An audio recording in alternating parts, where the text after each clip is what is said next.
nos sentamos. Esta tarde vamos a empezar, como todos sabemos, y espero que todos sepamos, vamos a empezar el estudio de Primera de Corintios. Quiero decirles, hermanos, que es uno de los libros que personalmente yo he estudiado más veces. Es un libro que está lleno de doctrina, está lleno de corrección a malas prácticas de cristianos, en este caso de cristianos en Corinto. Y quiero decirles que al estar preparando este primer estudio, el Señor me permitió ver cosas que las últimas 5 o 6 veces no había visto. Y esa es la palabra de Dios, hermanos. La palabra de Dios es profunda. La palabra de Dios te va a encontrar donde tú estés. ¿Sí? La palabra de Dios te va a confrontar, te va a corregir, te va a instruir, te va a enseñar, te va a redarguir exactamente donde tú estés. Amén. Entonces, para mí esto ya ha sido una gran bendición, aun cuando es apenas los primeros versículos del libro. Fue una gran bendición para mí estar aquí preparando este estudio. Antes de empezar con estos 9 primeros versículos, vamos a hacer un recordatorio rápido sobre el contexto de la ciudad, la iglesia y el contexto general de la epístola. Dijimos que Corintio era una ciudad que estaba situada al sur del país de Grecia. Era una área que tenía tres puertos marinos, lo que contribuía a que la ciudad fuera extremadamente rica. Pero además de que fuera extremadamente rica, porque pasaban todos los que tenían que pasar y cruzar esa área por el mar, tenían que cruzar por la ciudad de Corinto, como dijimos. De otra manera, rodear esa área añadía semanas y 250 kilómetros a su viaje. Por lo tanto, como dijimos, los capitanes ponían rodillos abajo de los barcos y empujaban el barco a través de la ciudad o cerca de la ciudad de Corinto. Lo que eso generaba es que gente de todo el mundo viniera a la ciudad y con ellos trajeran todas sus costumbres, todos sus pecados, todas sus prácticas paganas, y la ciudad era extremadamente vil. Era una ciudad con todo tipo de vicio. Dijimos y recordamos que había cultos a diferentes deidades paganas, entre ellas Afrodita, lo que hacía que la ciudad, para culto a esta reina, tenía 1000 prostitutas sagradas, como las llamaban. No hay niños aquí, ¿verdad? Porque a veces me da un poco de pesar decir algunas palabras en frente de personas chicas. Pero son pocas, así de que no hay problema.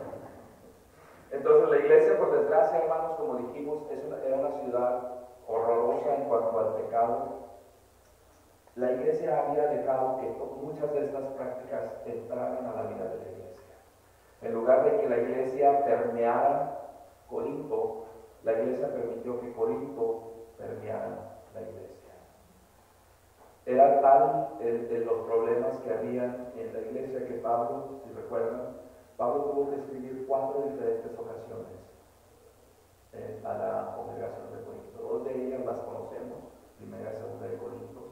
Pero antes de la primera carta de los Corintios escribió otra carta que no la tenemos en posesión. No sabemos realmente qué es lo que decía, pero Pablo hace mención de ella en primera de Corintios.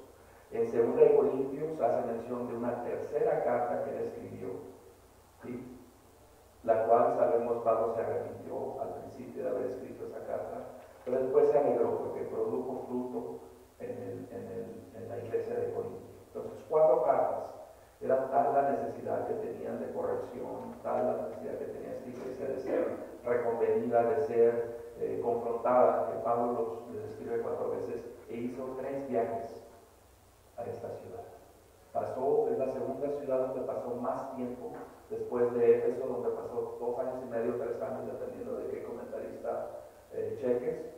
Pasó 18 meses aquí, en el área de Corinto. Dijimos que era una ciudad grande, cuando menos 8 veces la población de Grecia, que era la capital de Atenas, que era la capital de Grecia. Entonces era una ciudad importante, ¿sí? Y por tanto Pablo pasa 18 meses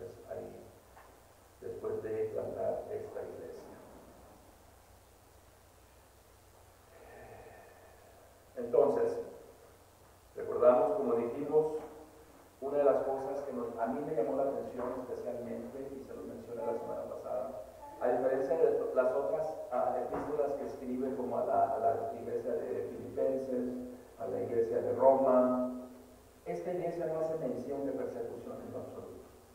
Esta iglesia no estaba sufriendo ningún tipo de persecución. En la ciudad de Corintio, que era vil, que era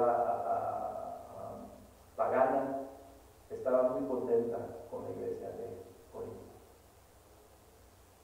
¿Sí? Porque la iglesia de Corinto había dejado de ser esa esencia o esa influencia santa para la ciudad de Corinto. Entonces la ciudad de Corinto estaba contenta con esta congregación.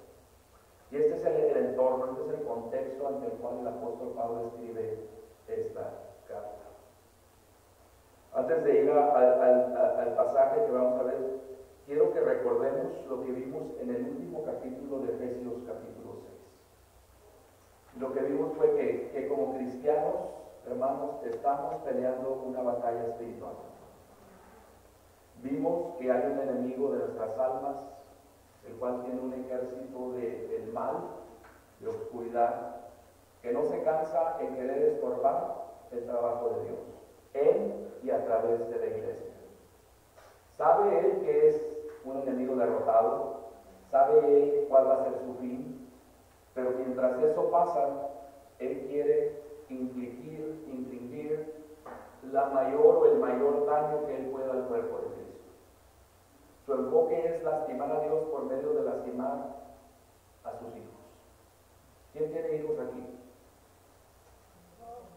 ¿Qué le duele más a usted como padre? ¿Que le den un golpe o ver que le den un golpe a su hijo? Entonces el enemigo sabe que el Señor nos ama. El enemigo sabe que Dios es un Padre bueno, que ama a sus hijos. Por tanto, va a tratar de poner o causar el mayor daño que pueda. Y su enfoque primordial es la iglesia local.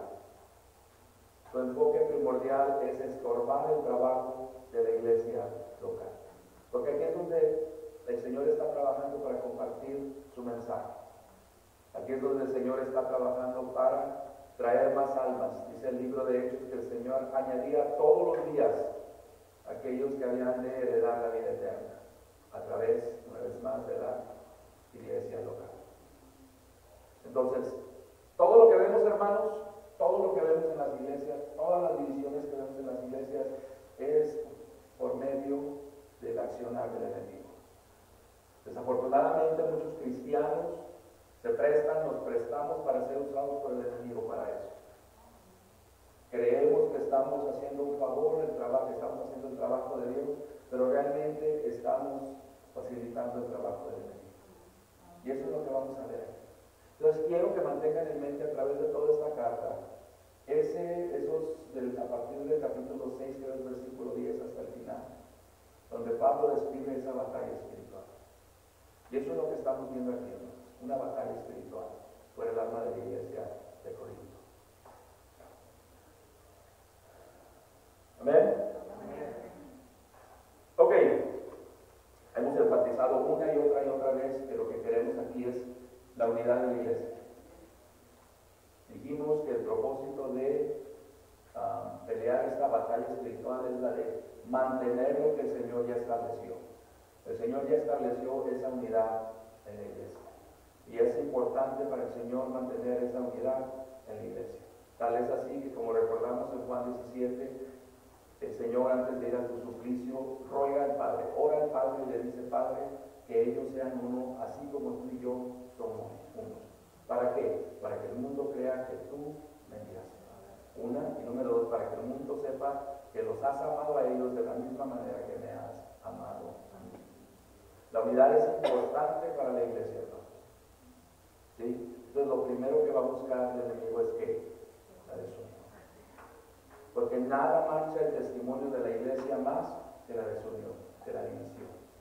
Si estos que se llaman hermanos no se pueden ver unos a otros, ¿qué tienen que ofrecernos a nosotros? Dice lo que fuera. Y son el tipo de cosas que vamos a estar viendo a través del estudio de esta epístola. añadir que esta epístola va a ser de gran bendición este estudio, hermanos. Como les digo, yo he estudiado 4 o 5 veces ya esta carta. Pero va a ser especialmente de bendición para aquellos que estamos en un puesto de liderazgo, para aquellos que estamos en un puesto, por ejemplo, de ancianos, de pastores, que es lo mismo, un anciano y un pastor, ¿sí? O que estamos dirigiendo una congregación. Especialmente para estas personas va a ser una bendición, o debe de ser una bendición, porque nos va a confrontar en cuanto a cómo estás enfrentando tú todos los problemas dentro de tu congregación. Estás confrontándolos de la manera que el Espíritu movió a Pablo a confrontar a Corintios, o de qué manera lo estás haciendo, y para la gloria de quién lo estás haciendo. Entonces va a ser muy importante. Vamos entonces, si me acompañan y nos ponemos de pie, a 1 Corintios capítulo 1, versículo 1 al 9. Y me dan un amén cuando estén ahí. Okay. La palabra de Dios dice así: yo, Pablo, llamado a ser apóstol de Jesucristo por la voluntad de Dios, y el hermano Sóstenes. Saludamos a la iglesia de Dios que está en Corinto, a los que han sido santificados en Cristo Jesús y llamados a ser santos, junto con todos los que en otras partes invocan el nombre del Señor Jesucristo, Señor suyo y nuestro. Que la gracia y la paz de Dios nuestro Padre y del Señor Jesucristo sean con ustedes. Siempre doy gracias a mi Dios por ustedes y por la gracia que Él les ha dado en Cristo Jesús, porque en Él ustedes fueron enriquecidos en todas las cosas, tanto en palabra como en conocimiento. Así se ha confirmado en ustedes el testimonio acerca de Cristo, de tal manera que nada les falta en ningún don, mientras esperan la manifestación de nuestro Señor Jesucristo, el cual también los confirmará hasta el fin, para que sean irreprensibles en el día de nuestro Señor Jesucristo. Fiel es Dios que los ha llamado a tener comunión con su Hijo, Jesucristo nuestro Señor. Amado Padre, le damos gracias, Señor, porque, Señor, por gracia nada más estamos aquí. Por gracia hemos sido salvos, por gracia nos permite levantarnos cada mañana, y por gracia nos permite congregarnos para ser ministrados por su palabra, Señor. Pedimos en el nombre de Jesús que su Espíritu, Señor, prepare nuestros corazones para el mensaje que tiene para cada uno de nosotros. Sabemos, Señor, que el mensaje va a ser diferente para cada uno de nosotros, y nos gozamos, Señor, en eso, que usted nos encuentra donde estemos, que usted nos bendice donde estemos, y que usted nos lleva de la mano, Señor, en este proceso de crecimiento, de santificación, Padre. Gracias, Padre, en el nombre de nuestro gran Dios y Salvador Jesucristo. Ok, nos sentamos entonces.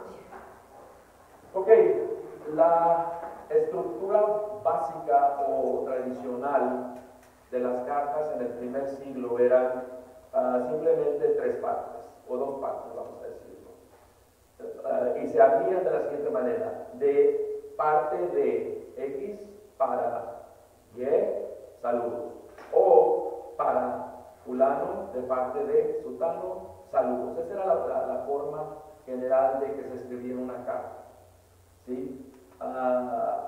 En nuestro realidad actual es al revés. Usualmente no escribimos hasta el final, gracias, atentamente fulano, ¿verdad? Pero en el primer siglo siempre era la costumbre presentarse, y Pablo era fiel a esa costumbre. Entonces Pablo dice Pablo, ¿sí? Se identifica como un apóstol llamado de Dios. Y es algo que él muy comúnmente lo hace. Lo hizo en 2 Corintios, Efesios 1, Colosenses 1, 2 Timoteo 1. Entonces, en la mayoría de sus cartas hace lo mismo Pablo. Ahora, en el original sabemos, porque nos lo han dicho una y otra vez, que apóstol viene del griego apóstolos, que quiere decir, o el diccionario de términos griegos lo define como un delegado, especialmente un embajador del Evangelio, el que es enviado, ¿sí? Hay un tipo de apóstoles especiales que fueron los apóstoles que el Señor escogió y que fueron dotados de dones especiales. Recordemos cómo la palabra en el libro de Hechos especialmente nos narra cómo Pablo, cómo Pedro, cómo Juan hacían milagros, ¿sí? Inclusive a la hora si recuerdan el caso de Ananías y Zafira, cómo les murieron, cuando el apóstol Pedro los corrigió. Y vemos cómo curaron a alguien que estaba paralítico afuera del templo. ¿Sí? Entonces vemos que ese grupo de apóstoles que ya no existe, tenían cierto número de dones de milagrosos, por llamarlo de alguna manera, que eran para confirmar el mensaje que ellos tenían. Era el propósito primordial de esos dones que Dios les había concedido a ellos. Era Dios diciendo, si es cierto lo que están diciendo, yo les estoy dando este poder como confirmación de lo que les están enseñando es correcto. Amén. Pero si vemos también la definición más amplia, dice alguien que ha sido enviado, un embajador, alguien que fue enviado con un mensaje. En el sentido más estricto de la palabra, más amplio de la palabra, todo el cristiano es un apóstol. ¿Ok? No nos confundamos con los charlatanes en diferentes congregaciones que se llaman el apóstol fulano de tal, el apóstol sultano, y claman el apostolado hasta Jesucristo. No, yo estoy hablando de que el significado etimológico de la palabra apóstol es el que es enviado por otro con un mensaje. ¿Qué nos manda el Señor en Mateo 28? Ir a todo el mundo. Nos está enviando el Señor, somos enviados del Señor, somos embajadores del Evangelio. Entonces, en el sentido más amplio del término, etimológicamente hablando, todos somos apóstoles, todos somos enviados, en otras palabras. Si no es trabajo del apóstol, no es trabajo, del pastor, es trabajo de todos, porque todos hemos sido enviados a compartir el mensaje del Evangelio. Entonces Pablo dice, yo soy un apóstol. Después dice que es, ¿por qué? Llamado por Dios. Pablo no fue llamado por una iglesia. Y esto es algo que yo he repetido una y otra vez. El llamamiento para una persona, ya sea apóstol, ya sea profeta, ya sea pastor, ya sea maestro, no es de una iglesia. Que la iglesia lo ratifique es otra cosa, pero el llamado no es de la iglesia, el llamado es de Dios. Y Dios equipa a esa persona que Él llamó para tal o cual misión, la equipa para que lleve a cabo esa misión. Ese encargo, por decirlo de una manera, que Dios le ha hecho. Por tanto, Pablo estaba diciendo, soy un enviado de Cristo Jesús por el llamado de Dios. Dios me llamó. Y más adelante, creo que en 2 Corintios él va a decir, desde el vientre de mi madre Él me apartó para esto. ¿Recuerdan cómo le dijo el Señor a Jeremías, en Jeremías 1:5? Desde antes de que yo te hiciera en el vientre de tu madre te conocí. Y te aparté, te llamé, te elegí para ser profeta para las naciones. De la misma manera Pablo fue elegido para esto. ¿Se recuerdan cuando el Señor pide a Ananías, Ananías creo que era Ananías, no recuerdo, pero creo que era Ananías, que llevara a Pablo con los demás apóstoles una vez que se convierte? Pablo le dice, Ananías le dice, Señor, pero nos andaba persiguiendo, nos andaba matando. Le dice, no tengas miedo, vasija escogida me es él. ¿Sí? Dentro del estudio de la teología hay un término o un área que se estudia que se llama la providencia de Dios, que se ha confundido mucho con la provisión de Dios. Son dos cosas diferentes. La providencia de Dios se refiere a que Dios es el que crea los planes de todo lo que va a pasar en la humanidad. Dios está dentro del plan de Dios. Todo. No es el punto de esta noche, pero sepamos que todo el llamamiento, que todo lo que pasa alrededor de nosotros está dentro del plan de Dios. Y que Pablo fue apóstol de Jesucristo estaba dentro del plan de Dios, desde antes de la fundación del mundo. Entonces Pablo dice, yo soy un enviado de Jesucristo. ¿Sí? Fui llamado por Dios para esto. Fui escogido. El llamado es simplemente alguien que es escogido. Si recuerdan lo que vimos en Efesios capítulo 1, que antes de la fundación de Dios nos escogió. Se usa intercambiablemente el término llamado o escogido. Y el Pablo dice, me escogió. Soy alguien que Dios escogió para ser apóstol de Jesucristo. Después dice, esto no fue por voluntad mía, sino por voluntad de Dios. Pablo básicamente dice, yo no quería. Es más, yo ni siquiera estaba buscando a Jesucristo. ¿Recuerdan la conversión de Pablo? Cómo en el camino a Damasco él iba a buscar a cristianos para encerrarlos y matarlos, llevarlos a juicio y eventualmente sacrificarlos. Pablo no estaba buscando a Cristo, de la misma manera que ninguno de los que estamos aquí estábamos buscando a Cristo. Él era el que nos buscó, Él fue el que nos encontró, Él fue el que nos salvó. ¿Sí? Nosotros no podemos gloriarnos de nada. Entonces Pablo dice, esto no es mío. Lo que hago, no lo hago por mi voluntad, no lo hago porque yo quiero, lo hago porque así me lo ordenó Dios.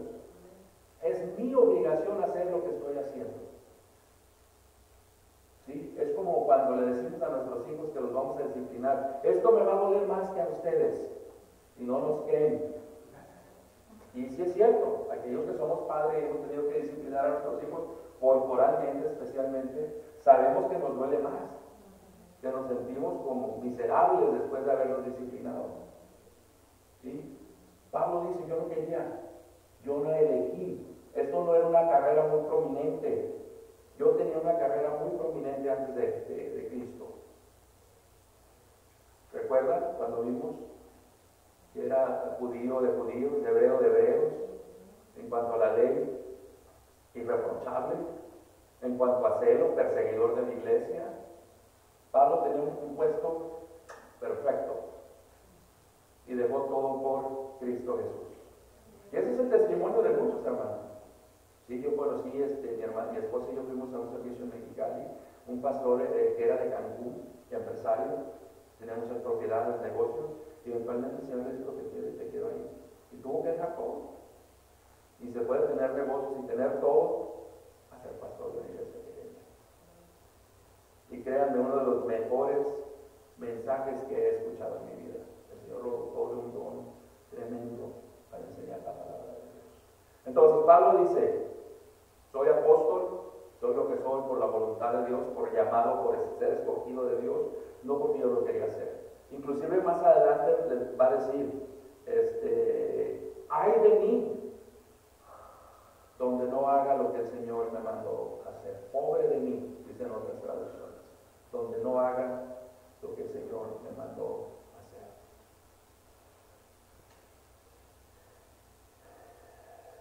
Ahora, muchos han tomado. Can we please silence the phones? ¿Podemos silenciar los teléfonos, por favor?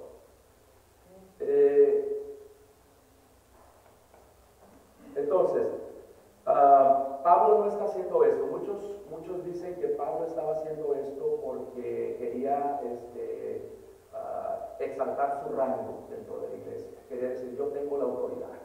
Ustedes me tienen que obedecer porque yo soy. Mucha gente, muchos comentaristas lo ven de esa manera. Otros, al contrario, otros básicamente están diciendo que Pablo simplemente está diciendo, lo que yo les estoy diciendo viene de Dios, no viene de mí.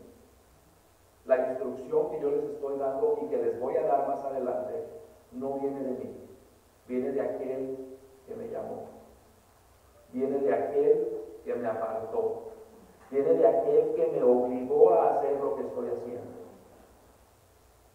Entonces, él más que nada está dándole realce a la autoridad que tiene, lo que él les va a decir, no él como persona, sino el mensaje que él les va a entregar. ¿Amén? Amén.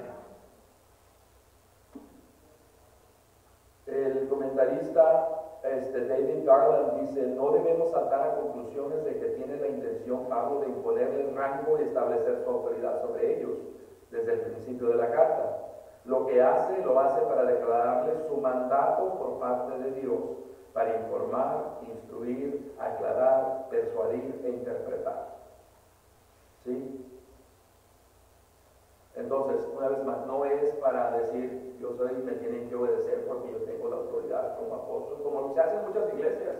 El ungido del Señor, hasta quieres saber a dónde vas después de la iglesia, con quién te juntas y todo. ¿Sí?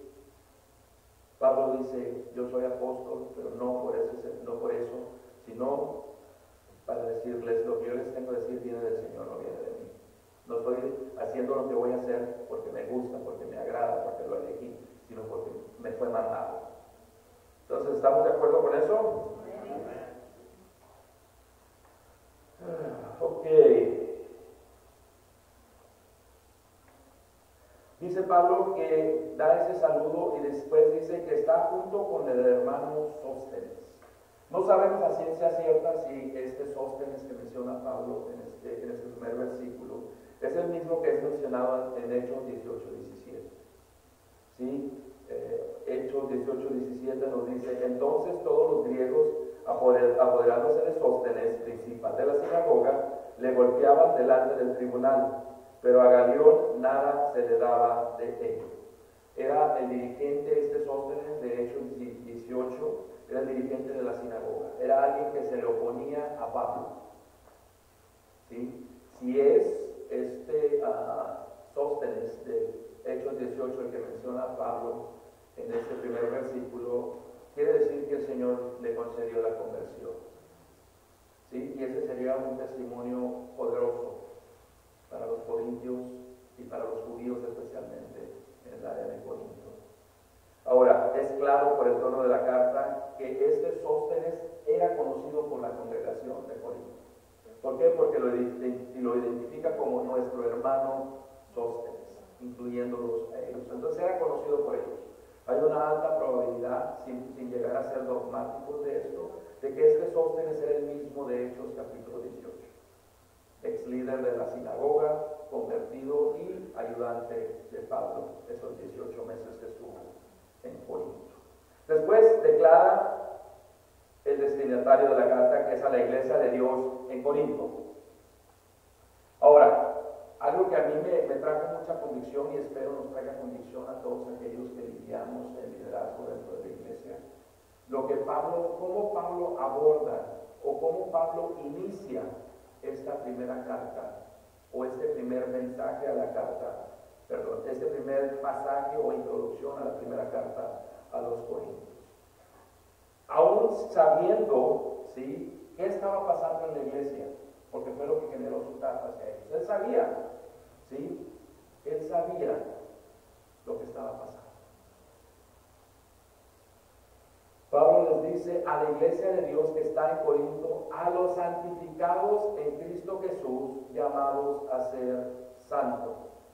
Ahora, en el original, en los pergaminos o en los manuscritos antiguos, no está la señal hacer, no están las palabras hacer, llamados a ser santos, no está el hacer.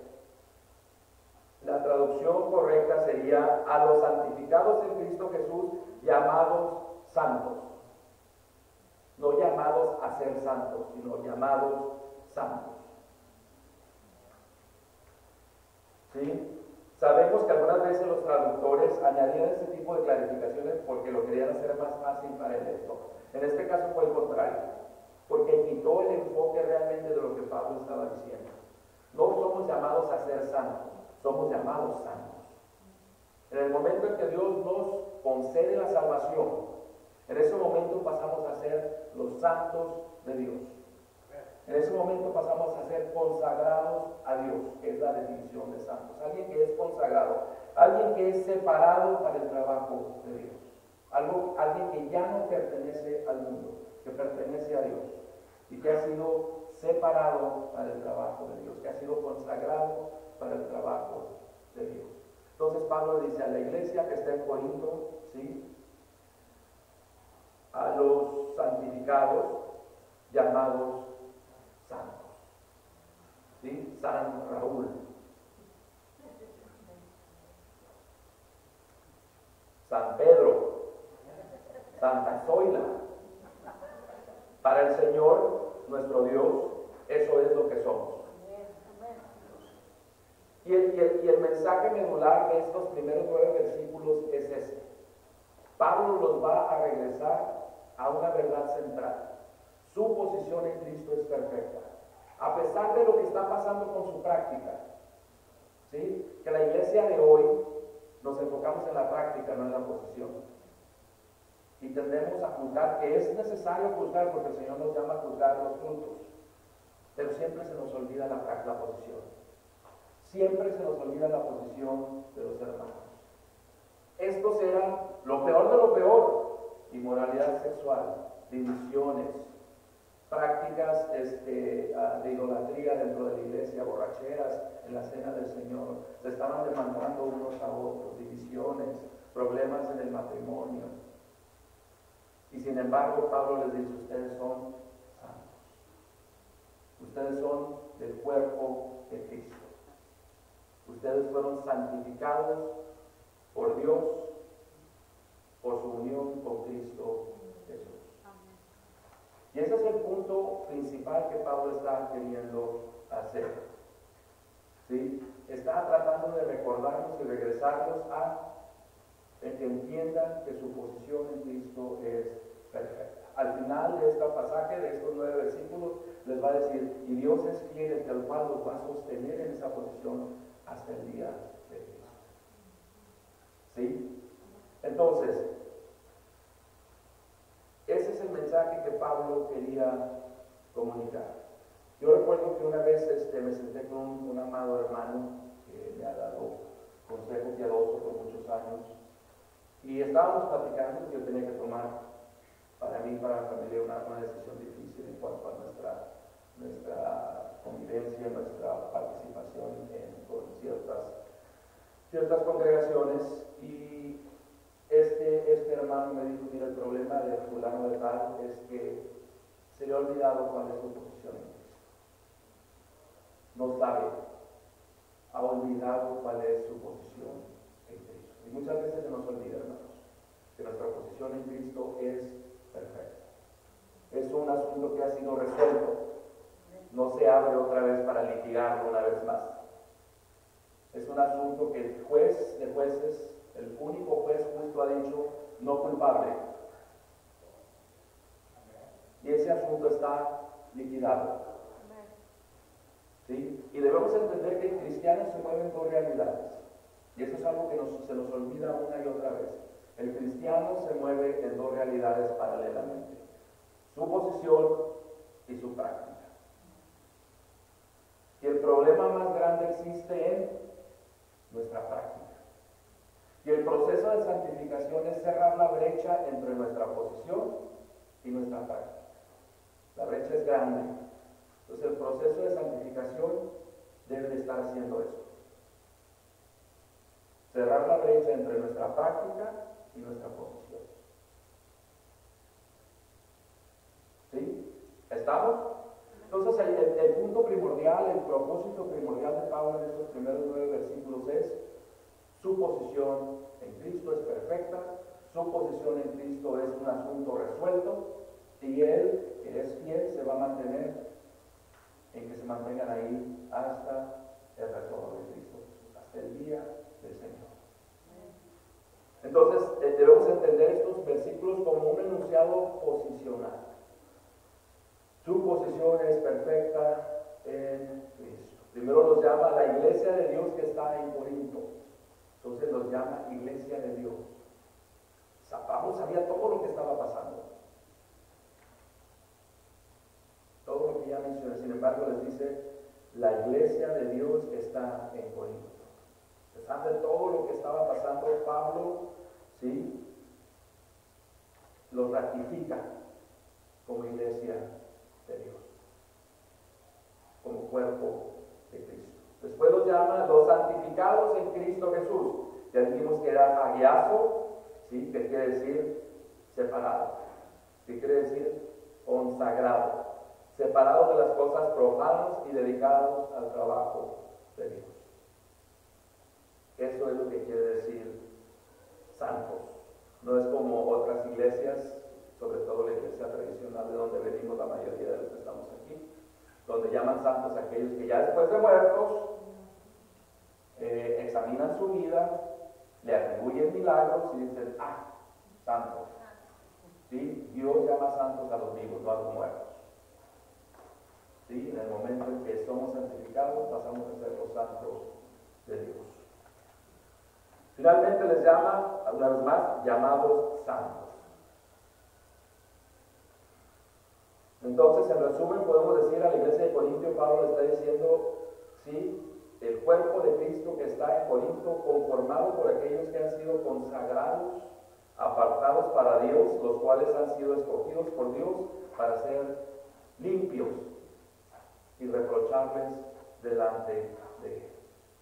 Y si lo vemos, es una repetición, si no palabra por palabra, de lo que Pablo les dice a los Efesios en el capítulo 1. Escogidos, sí, hemos sido escogidos por Dios antes de la fundación del mundo para ser santos delante de Él. Exactamente el mismo concepto que Pablo está usando aquí en 1 Corintios capítulo 1. Y es algo, como les dije, es algo para mí, es algo que realmente me trajo mucha confrontación, confrontación, ¿sí? Que debemos de separar, a la hora que estamos juzgando a una persona, debemos de separarlo su posición y su práctica. ¿Sí? Somos bien rápidos para juzgar y decir, ese ni salvo ha de ser, mira cómo se está portando, y se dice cristiano. ¿Vemos a Pablo haciendo esto con esta iglesia? Era lo peor de lo peor, y Pablo lo sabía. Sin embargo, Pablo reafirma una realidad posicional de esta iglesia. Y permítanme y perdónenme que esté repitiéndolo una y otra vez, porque quiero que esa sea una de las cosas que se lleven esta noche. Su posición en Cristo es perfecta. Es un asunto resuelto. No necesitamos siquiera recordarlo, solamente para darle honra y honor al Señor. Pero ese es un asunto resuelto. Consumado es.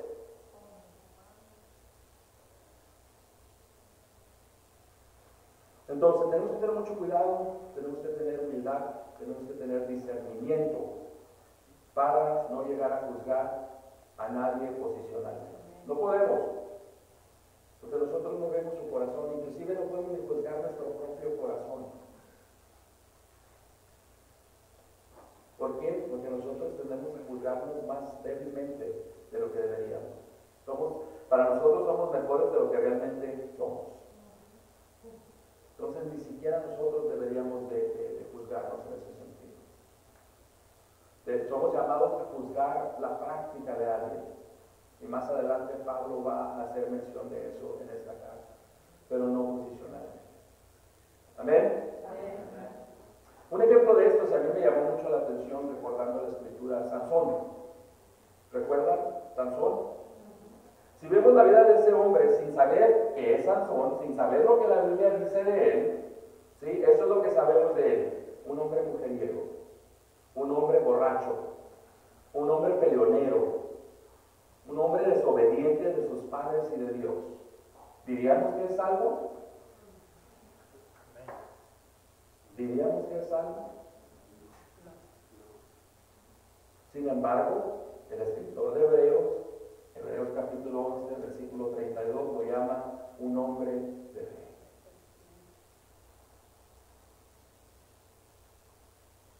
Pablo nunca juzga la salvación de su iglesia. Y nunca deberíamos de hacerlo nosotros tampoco, porque no nos corresponde. Solamente Dios conoce el corazón y las intenciones del corazón, nadie más.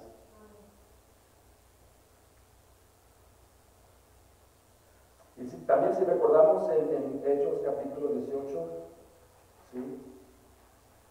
Entonces el Señor le dijo a Pablo en visión de noche, no temas, sino habla y no calles, porque yo estoy contigo, y ninguno pondrá sobre ti la mano para hacerte mal, porque yo tengo mucho pueblo en esta ciudad. Yo tengo mucho pueblo en esta ciudad. Pablo dice, tú no sabes nada, le dice el Señor a Pablo. Yo tengo mucho pueblo en esta ciudad. No te dejes llevar por las apariencias. No te llenes de temor. ¿Sí? ¿Recuerdan cuando Elías dijo, solamente yo quiero, Señor. Y Dios dice, tengo 7,000 hombres que no han doblado su rodilla a Baal. No sabemos, no podemos adelantar juicios, solamente Dios es el único que puede hacer eso. Entonces Pablo termina la descripción de esta iglesia diciendo, o junto con todos los que en cualquier lugar invocan el nombre de nuestro Señor Jesucristo, Señor de ellos y nuestro. Una vez más, reiterando, Cristo es su Señor. Sí, están unidos a Cristo Jesús. Una y otra vez Pablo les está repitiendo y les está recordando su unión con Cristo, su posición en Cristo Jesús. Versículo 3, Pablo les dice, gracia y paz a vosotros de Dios nuestro Padre y del Señor Jesucristo. Sabemos que, porque lo hemos visto en otras epístolas, que esta es la conjunción de la palabra del saludo griego, caris, gracia, y del saludo hebreo o judío, shalom, paz. ¿Sí? Algunos, como es el caso del comentarista James Denny, propone un enfoque teológico para esto y dice que la relación de estas dos palabras como causa y efecto. Dice que la gracia es la gracia inmerecida de Dios sobre la humanidad y la paz es el resultado de recibir su gracia. No podemos decir dogmáticamente que esto era lo que Pablo quería comunicar, ¿sí? Pero teológicamente hablando esta es una verdad. No podemos tener paz si no tenemos la gracia de Dios. Si recordamos en Romanos 5:1, el Señor nos dice, Pablo nos dice, justificados pues por la fe tenemos paz para con Dios por medio de nuestro Señor Jesucristo. Y volvamos a recordar que toda gracia, que todo don que se nos ha dado es por nuestra unión con nuestro Señor Jesucristo. No porque nada merezcamos, porque no merecemos nada, sino por nuestra unión con Cristo Jesús. Amén. Amén. Entonces, Pablo prosigue, y como era la costumbre de Pablo, con ese corazón de pastor que Dios le dio, Pablo debe ser un ejemplo para todos aquellos que están pastoreando la iglesia. Porque Pablo tenía un corazón de pastor. Pablo oraba continuamente por las iglesias. Y la iglesia de Corinto no era la excepción. ¿Y por qué oraba específicamente Pablo por la iglesia de Corinto? Pablo oraba y daba gracias por la gracia de Dios que le fue dada en Cristo Jesús. Y luego dice, porque en todas las cosas fuisteis enriquecidos en Él, en toda palabra y en toda ciencia, así como el testimonio acerca de Cristo ha sido confirmado en vosotros, de tal manera que nada os falta en ningún don, esperando la manifestación de nuestro Señor Jesucristo. Pablo una vez más oraba por estas iglesias que él había fundado. ¿Sí? A pesar de lo que fuera, a pesar de que esta iglesia era rebelde a él, a pesar de que esta iglesia cuestionaba inclusive su apostolado, Pablo oraba por ellos y daba gracias a Dios por ellos. Y ese es el corazón de un verdadero pastor. Aquel que ama a las ovejas a pesar de todo. A pesar de que sean difíciles, a pesar de que sean rebeldes, a pesar de que sean peleoneras, a pesar de que sean lo que sean. El verdadero pastor que tiene un corazón de pastor que solamente Dios se lo puede dar. No es algo en lo que tengamos que trabajar, es algo que Dios, un don que Dios nos da a los que son llamados a eso.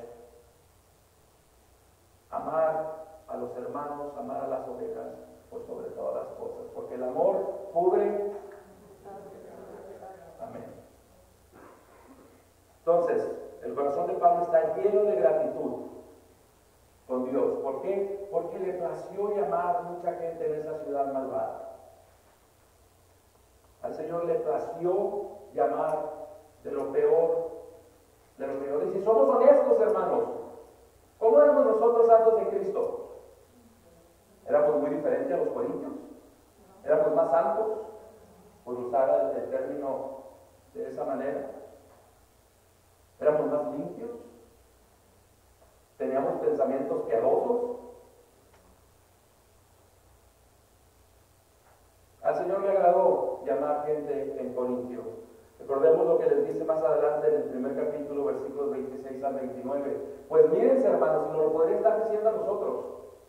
Dice, mírense, miren vuestra vocación, que no son muchos sabios según la carne, ni muchos poderosos, ni muchos nobles, sino lo que, y ahí nos describe Pablo, ¿sí? Sino lo que dice, lo necio del mundo escogió Dios. ¿Quién dice amén? Amén. Para avergonzar a los sabios, y lo débil del mundo escogió Dios. ¿Quién dice amén? Amén.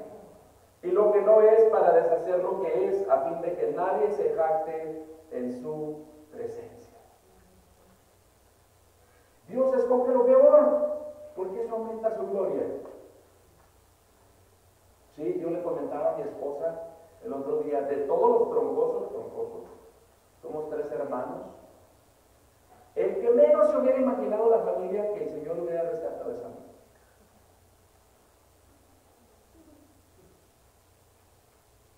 Rebelde, grosero, ebrio, básicamente. Y sin embargo al Señor le plació. Al Señor le plació llamarme. Al Señor le plació escogerme antes de que estuviera yo en el vientre de mi madre. Y con eso Él recibe la mayor adoración y la mayor gloria. Porque llamó a lo peor de lo peor. ¿Sí? Y como les digo, ¿cuántos de los que estamos aquí antes del Señor éramos lo que éramos? Y aún después del Señor, ¿cuántos de ustedes, y no quiero que levanten la mano, ni mucho menos, batallaron con vicios que traían antes del Señor?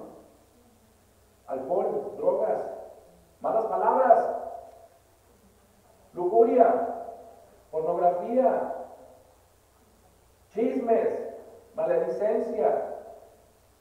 Eso es lo que estamos viendo en la iglesia de Corintio. Una iglesia que era una iglesia verdadera de Cristo, que estaba batallando para deshacerse de estos vicios, que había aceptado esos vicios en su congregación. Y eso es lo que puede pasar en nuestra congregación si no estamos con la guardia arriba. Si no estamos al pendiente de caminar dignos del mensaje del Evangelio, podemos caer en lo mismo. Porque en todas las cosas fuisteis enriquecidos en Él, en toda palabra y en toda ciencia. Y una vez más esto nos lleva a Efesios capítulo 1 versículo 3. Bendito sea el Dios y Padre de nuestro Señor Jesucristo, que nos bendijo con toda bendición espiritual en los lugares celestiales en Cristo Jesús.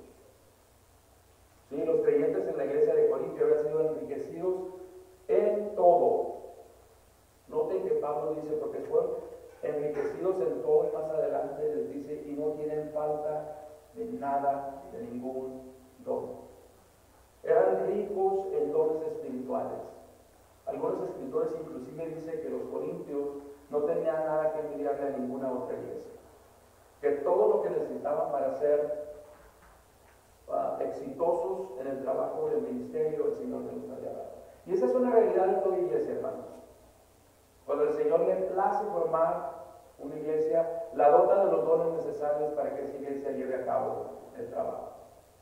Nada más que somos flojos y tenemos que estar rogando una y otra vez que pongan esos dones al servicio del cuerpo de Cristo. Pero estoy convencido que toda congregación que el Señor ha permitido que se forme en su nombre y para su gloria, el Señor la dota de todos los dones necesarios: maestros, don de administración, de evangelismo, de enseñanza, pastores. Todo eso el Señor provee. Simplemente hay mucha gente muy cómoda dentro de las iglesias. ¿Sí? Simplemente hay mucha gente con un ego muy grande. A mí no me van a decir qué hacer. ¿Sí? Y no ponemos nuestros dones al servicio de nuestros hermanos para darle gloria a Dios. Entonces Pablo específicamente llama 2 dones en los cuales ellos eran notablemente bendecidos. Y era el don de palabra, logos, y el don de conocimiento o de ciencia, gnosis. ¿Sí? Y esto era notable en ellos, estos 2 dones. Entonces más adelante Pablo va a hablar más específicamente, capítulos 12 al 14, sobre los dones del Espíritu. Y el comentarista Gordon Fee nos hace una advertencia y nos dice, así como la abundancia financiera puede causar todo tipo de vicios, si es usada mal, la abundancia en dones puede causar todo tipo de problemas, de cosas negativas dentro de una congregación si se usa mal. Y esto era lo que estábamos viendo, lo que está pasando en Corinto. Están abusando de esos dones y no los están usando para la gloria de Dios, sino para lucimiento personal. Recordemos que en el mundo donde ellos se movían, la elocuencia era una habilidad que era muy reconocida en el mundo del primer siglo. Y ellos tenían ese don de palabra. El conocimiento era algo, Aristóteles, Platón y todos los filósofos, conocimiento era algo que era altamente reconocido en el primer siglo. Y ellos eran muy ricos en eso también. Y eso los había llevado a que se inflaran. Los había llevado inclusive que se dividieran. Yo soy de Apolo, recordemos que de Apolo se dice que era muy elocuente para compartir especialmente el Antiguo Testamento. Entonces eran ricos en palabra y en ciencia, en conocimiento. La iglesia tenía, como les digo, profetas, maestros, había don de lenguas, y de todo eso se estaba haciendo un abuso. Charles Hodges nos dice, es importante notar que estas grandes fortalezas de los corintios eran también sus más grandes desventajas. Y esta paradoja que se creó es debido a que a la mala interpretación de la palabra de Dios. Versículo 6, así se ha confirmado en ustedes el testimonio acerca de Cristo. Pablo dice que los corintios fueron enriquecidos, ¿por qué? Porque el testimonio de Cristo, que es lo mismo decir el Evangelio, había echado raíz entre ellos. Una vez más los llama salvos. Hubo fruto del mensaje del Evangelio en ustedes. Entonces Pablo les dice, estos dones son prueba. Estos dones son prueba de que el mensaje del Evangelio ha tenido fruto en ustedes, de que son creyentes en Cristo Jesús. Versículo 7, de tal manera que nada les falta en ningún don. Nada les falta. Una vez más, los corintios eran ricos en dones espirituales. Pablo declara 2 veces, todos lo tienen y nada les falta, que es la misma manera de decirlo, pero con diferentes palabras.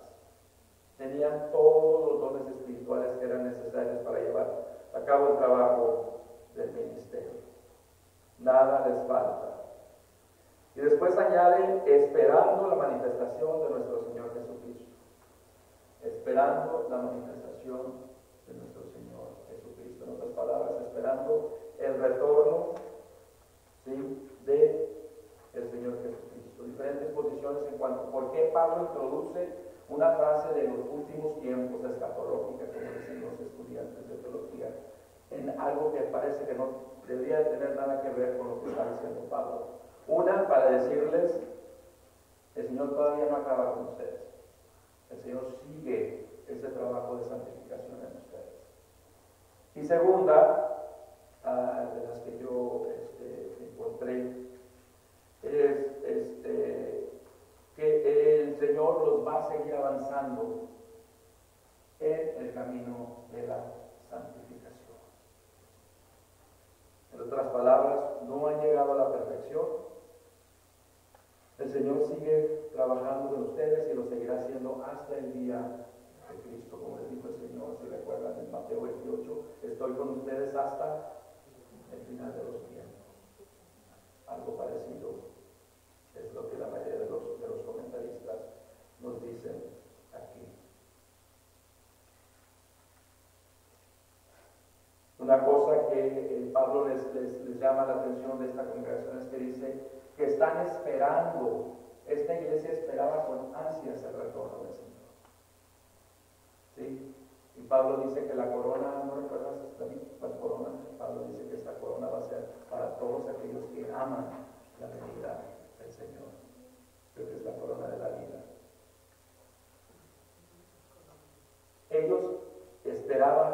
con ansiedad, con expectativa, el regreso del Señor.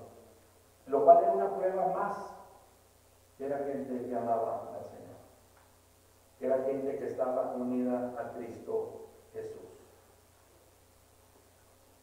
Algo muy importante que Pablo les añade en los versículos 8 y 9, el cual también los confirmará hasta el fin, para que sean irreprensibles en el día de nuestro Señor Jesucristo. Fiel es Dios, quien los ha llamado a tener comunión con su Hijo Jesucristo. ¿Quién los va a mantener firmes hasta el final? Dios. Pablo les dice, les asegura, les confirma que Dios los va a mantener firmes. ¿Recuerdan lo que Pedro dice en 1 Pedro 1:5? Para vosotros que sois guardados por el poder de Dios mediante la fe para alcanzar la salvación que está preparada para ser manifestada en el tiempo posterior. Lo mismo que les está diciendo Pablo. Dios es fiel. ¿Quién dice amén a eso?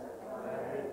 Dios es fiel. Pablo les está diciendo, a pesar de todo lo que están viendo, su posición en Cristo es tan segura, como dijo él en Filipenses 1:6, porque estoy convencido que aquel que empezó la buena obra en ustedes, la completará, terminará, la llevará a su perfección hasta el final. Lo mismo que Pablo les está diciendo aquí.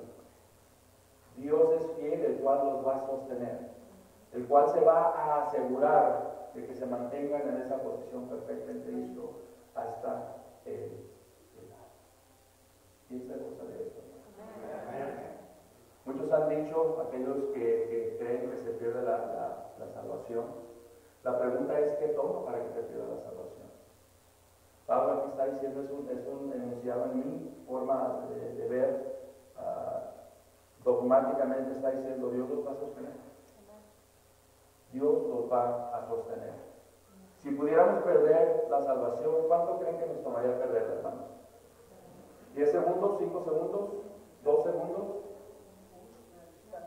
No podemos perder algo para lo cual no hicimos nada para obtenerlo. La salvación fue un don de Dios. Dios no quita y se les quita. ¿Sí? Pablo les está asegurando, Dios es fiel. Y Él es el que promete que Él los va a sostener hasta el día de Cristo. Ahora, hermanos, esto lo escribió Pablo, amén. Pero ¿quién fue verdaderamente el autor de esa carta? Espíritu Santo. Entonces esta es palabra de Dios. Y Dios está diciendo: yo soy fiel, porque Él es el que está declarando. Está usando a Pablo para declarar eso, pero Él está diciendo: yo soy fiel y yo los voy a sostener. Pablo es el vehículo nada más por el cual Dios nos está hablando esta noche. Y le habló a los corintios en el primer siglo. Dios está declarando a sí mismo fiel. Y Dios está declarando que Él nos va a sostener en esa posición perfecta, en esa unión perfecta con Cristo Jesús. Eso no nos exime, hermanos, de la responsabilidad, como dice Pablo en Filipenses, de trabajar nuestra salvación con temor y temblor. Posición práctica. La posición no cambia, lo que se mueve es la práctica. Y esto es lo que es la santificación. La santificación. Eventualmente va a venir la glorificación que va a estar así. Pero ahorita todavía estamos aquí batallando todos los días. Amén. Amén. ¿Qué nos llevamos esta noche? ¿Qué nos llevamos esta noche? Primera, debemos de aprender del apóstol Pablo, especialmente los que estamos en liderazgo, cómo se debe de abordar la corrección del cuerpo de Cristo, cómo debe de ser el enfoque de edificación del cuerpo, no de destrucción del cuerpo, sino de edificación, con amor, con paciencia, y poniéndonos la mente de Cristo. Amén. Amén. No debemos juzgar la salvación de nadie. Solamente Dios puede juzgar, nosotros no. Una vez más, esto no debe disuadirnos, no debe de eximirnos, no debe de quitarnos quitarnos la responsabilidad que tenemos de trabajar en nuestra santificación. Porque es Dios el que crea en nosotros el querer como el poder, y todo por su buena voluntad. Entonces Dios nos está dando el querer, Dios nos está dando el poder, está en nosotros el hacer, y no con nuestras fuerzas. Él también nos da la fuerza para hacerlo. Finalmente, nunca debemos jactarnos, burlarnos, sentirnos arrogantes por nuestros dones.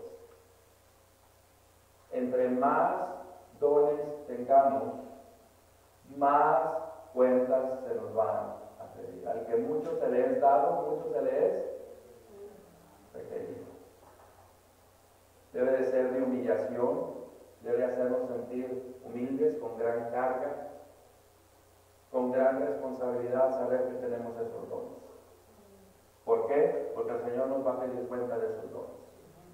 Dios nos va a decir cómo usaste esos dones que Dios te. ¿Recuerdan la parábola del amo que regresa y pide cuenta de los talentos? ¿Qué hiciste con los talentos que te di? ¿Los guardaste o los pusiste a trabajar para el reino? Y eso es algo que cada uno de los que estamos aquí, que somos hijos de Dios, vamos a tener que lidiar con eso. ¿Qué hicimos con eso? Todos tenemos dones, todos. Cuando menos uno, si no es que más. ¿Qué estamos haciendo con esos dones? Se estima que el 3% de la iglesia sirve.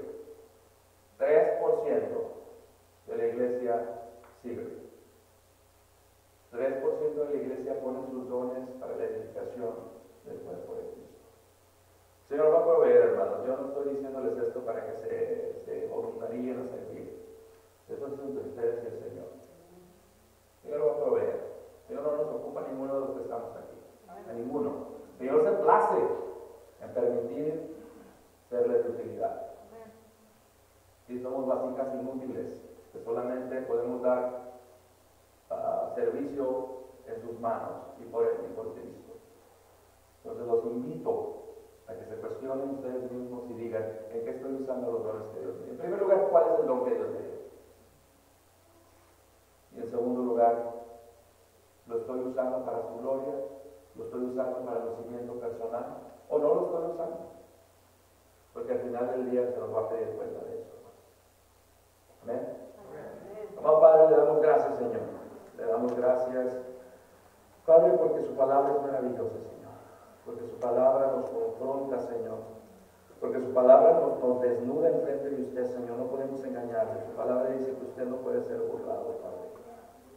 Esta noche, Señor, le damos gracias porque usted nos ha revelado, Señor, cuál es su corazón. Cuál es su corazón y cuál es su pensar, Señor, acerca del cuerpo de Cristo. Que somos perfectos porque estamos en Cristo. Que somos irreprochables y sin mancha porque estamos en Cristo Jesús. Yo le pido, Señor, en el nombre de Jesús, para que cada uno de los que estemos aquí tomemos realmente, seriamente, Señor, el trabajo que debemos de hacer para la santificación.